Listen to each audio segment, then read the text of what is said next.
Good morning student. Today I am going to explain about the dispersion of light. As you know कि light एक बहुत wide topic है, यहाँ बहुत कुछ है समझने के लिए और बहुत कुछ हम इससे नॉलेज इस लाइट के ट्रेवलिंग वे की वजह से जान पा सकते हैं कि किस तरह से ये ट्रेवलिंग करता है, इसका इफेक्ट क्या होता है, इसका चेंजेस पॉइंट्स क्या होता है due to the optical medium या different types of medium. So now let's start dispersion of light. Dispersion of light is the splitting of white light into the constituent colors due to the refraction index as the surface. मतलब जब किसी glass prism से light जो है गुजरती है तो ये डिफरेंट कलर्स को फॉर्म करती है, डिफरेंट कलर को कंस्टिट्यूएंट करती है.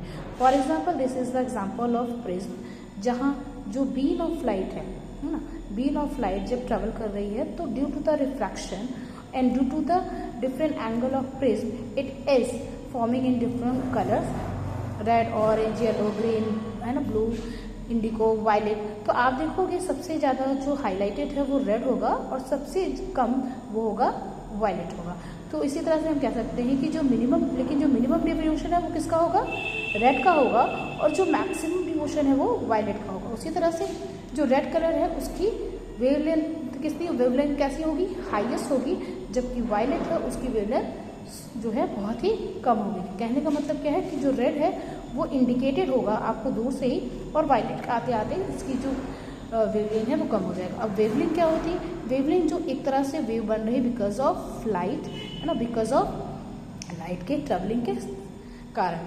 तो ये जो लाइट है, डिस्पर्जन ऑफ लाइट क्या हुआ, डिस्पर्जन ऑफ लाइट एक तरह का फेनोमेना है जिसमें जो वाइट लाइन है वो जो है ट्रेवल जब करती है, जब किसी ये ग्लास प्रिज्म से पास होती है तो ये डिफरेंट कलर्स को फॉर्म कर देती है ना. और ये ऐसा क्यों होता है, बिकॉज ऑफ डिफरेंट एंगल्स पे रीच होने के कारण, डिफरेंट एंगल जो प्रिज्म होता है उससे रीच होने के कारण ये स्प्लिटिंग जो है वाइट लाइट डिफरेंट कलर्स में फॉर्म हो जाती है, डिफरेंट कलर में चेंज हो जाती है ना.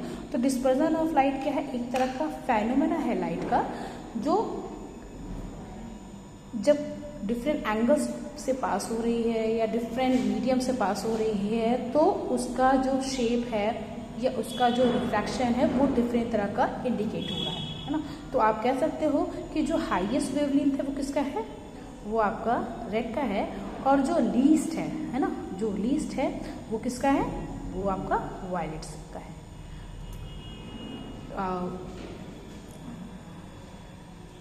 तो ये आपका टॉपिक है that you have to practise again and again, तो आपको ये शॉर्ट वे में जल्दी आ जाए.